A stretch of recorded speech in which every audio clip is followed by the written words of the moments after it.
At the core of every nice guy lurks an alien being that keeps him stuck in his nice guy syndrome. And I'm not talking about a cute little ET kind of alien. I'm talking about the Sigourney Weaver chest-bursting predator kind of alien parasite. And its name is shame. This insidious little bastard isn't just hanging out waiting to phone home. It's deeply embedded into our psyches. And it's the thing that makes us second guess our every move. It whispers doubt and fear, and it keeps us from living authentically. And it's the reason why you feel compelled to please everyone around you while sacrificing your own needs and desires. It's why you will avoid conflict like the plague. And it's why you consistently seek validation from others. Shame is a sneaky little parasite that feeds off your insecurities, growing stronger every time you apologize for something that's not your fault, or when you say yes when you really mean no. It convinces you that you're not good enough, not man enough, not worthy. It is the ultimate nice guy poison. And it's high time we evicted this little guy from our lives. But what is shame? And say compared to guilt. See, guilt is a feeling for doing something that went against my moral code. It's like when you tell a lie and it gnaws at you. You messed up, you know it, and you feel bad about what you did. It's a nagging feeling that just says, I did something wrong, I need to fix this. Shame, on the other hand, is a whole different beast. Shame is a belief that you, as a person, are fundamentally bad. It's not about what you did. It's about who you are. It's that voice in your head that says, there's really something wrong with me. I am different. I am bad. Picture it this way. Guilt is like spilling coffee on your shirt. It's a mess. You feel bad and you want to clean it up. Shame is believing that you are the stain on the shirt, that you are permanently flawed. One is about your actions. The other is about your entire being. One of the reasons many nice guys get stuck is that they confuse these two. They let shame run the show, making them believe that they're inherently flawed, leading them to overcompensate by being overly nice. It's a vicious cycle, and until you can tell guilt and shame apart, you're going to keep letting that alien parasite call the shots. And this is at the core of every nice guy. It's the deep-seated belief that he's unlovable and unacceptable just as he is. And if anybody really knew him, really knew what he's done, who he was, they would reject him and be disgusted by him. Why? Because he's disgusted by who he is. So he hides any parts of himself that he thinks are unlovable and might cause him to feel rejected. It's a crazy feedback loop where the nice guy's behavior only reinforces his belief that he's unlovable. And his behaviors can show up in things like telling half-truths, covert contracts, being passive-aggressive.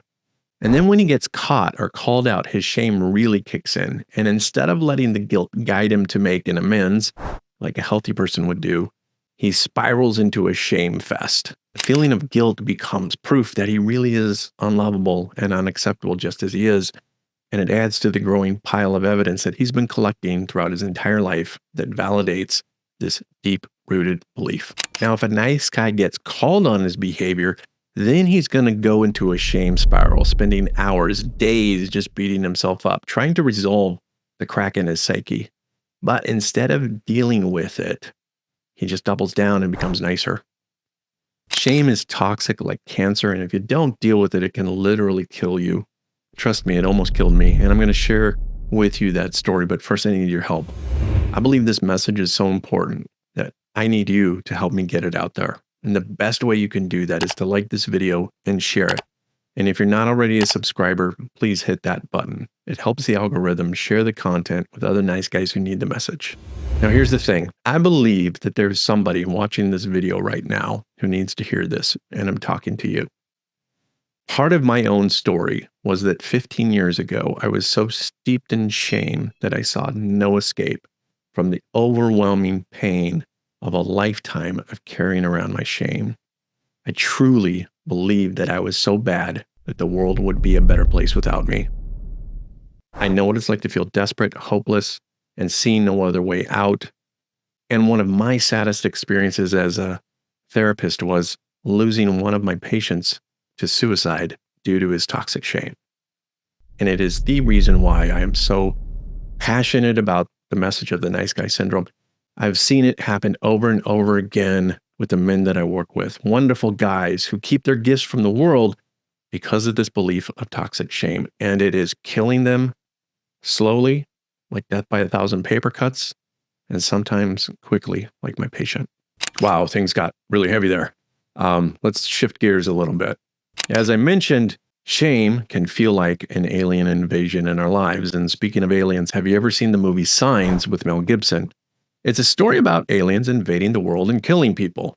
The thing about it is that these beings were dangerous. Even though we don't get a good look at them in the film, they're terrifying. It turns out, however, that these aliens are easily killed by something we have an abundance of here on Earth: water. One little squirt of water on the alien, it dies. Shame is like that.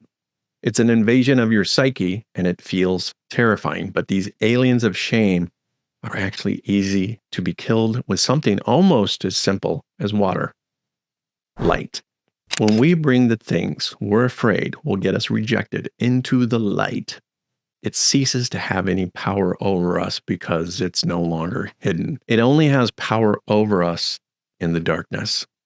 It's like taking the bullets out of a gun. It might feel threatening, but it's not. Let me give you an example of this. Maybe you remember, but many years ago, David Letterman, the talk show host, got caught having an affair with his nanny. Now, one of the pages that worked on the show found out about this and tried to blackmail David, threatening to expose the affair. Now, at the time, a lot of celebrities were being outed for their scandals, and most of them just tried to deny it, hide it, cover it up, hope that it went away. But this only made the tabloids hungrier for more dirt to shame them with. David, however, took a different route. He worked with the FBI, and then, during one of his opening monologues, he came clean about the affair and the attempt to blackmail him. He talked about how he was wrong, his infidelity, and he made it clear that he wasn't going to let anybody control him, keep him hiding. It was courageous, and guess what? No one really remembers it, and no one really cared afterwards. By exposing what other celebrities hid, people just moved on. Now, we don't have to go on national television and spill our deepest, darkest secrets, but we also don't have to hide from them. They're just part of our story. One of the reasons I talk about my struggles with shame and addiction and wanting to kill myself is to expose them and take their power away. These things have no power over me anymore. They're simply just part of my story. By bringing them into the light, I've taken away any power that they might have to control me. They've lost their grip. They're just part of my past. And when we share our vulnerabilities, we not only strip them of their power, but we're able to show others that they're not alone in their struggles. It's liberating. It's a big middle finger to shame that tries to keep us down. One of my favorite quotes from Dr. Robert Glover is, "Nothing hidden, nothing half-assed." It's great because these two things are the antidote to the nice guy syndrome. Nothing hidden. Don't do anything in secret. For example, one of the things that keeps men stuck in their addictions is hiding it. How do you get help for something if you're not willing to talk about it? It's like trying to fix a car without ever opening the hood.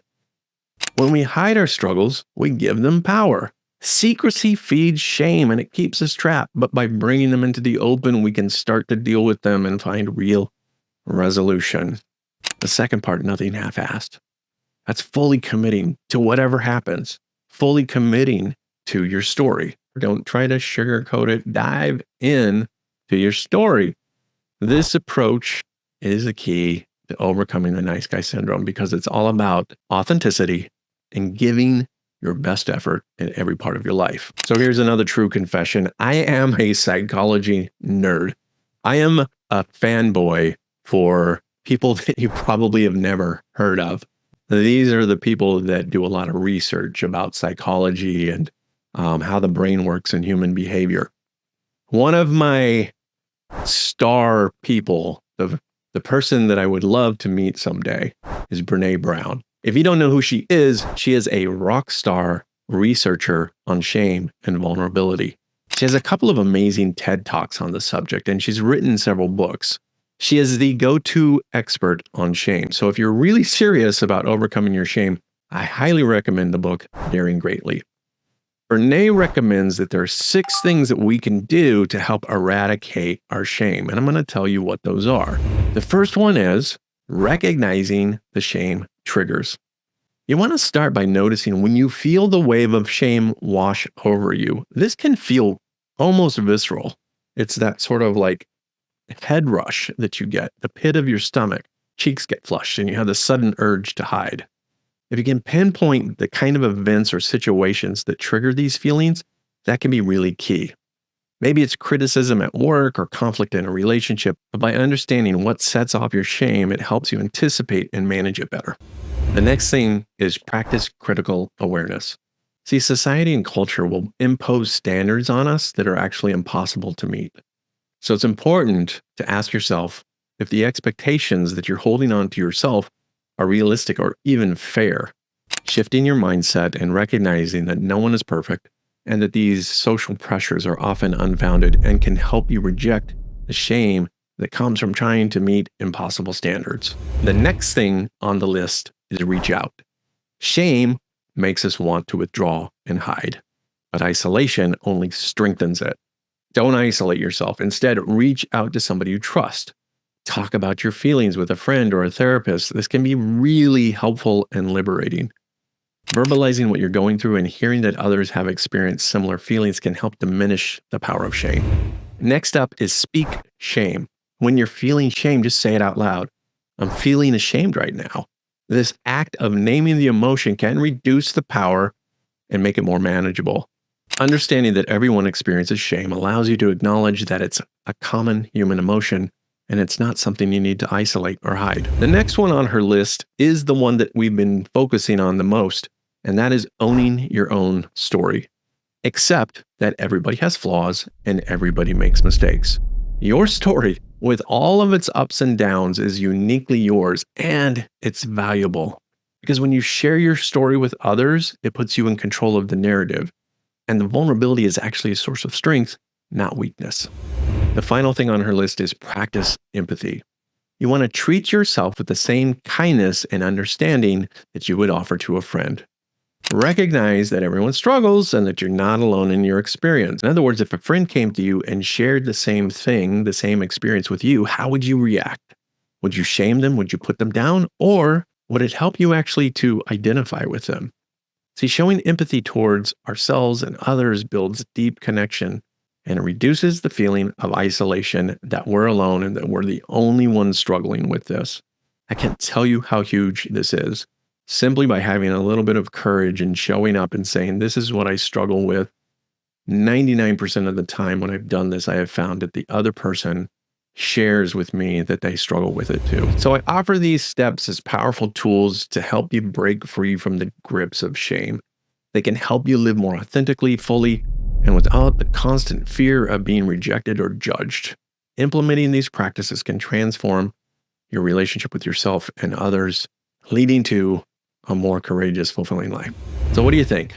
Are you someone who deals with shame? Can you see how shame is keeping you stuck in your nice guy syndrome? Drop me your thoughts in the comments. I love hearing from you guys. And if you like this video, I'm going to recommend checking out this one that I did a while back on overcoming the imposter syndrome. The imposter syndrome is driven by shame. So thanks again for taking the time to watch this video. And if you're listening to this on your favorite podcast platform, I appreciate you too. And if you like what you're hearing, please consider subscribing and rating the show. All right, guys, much love, and I'll see you next time on The Recovering Nice Guy.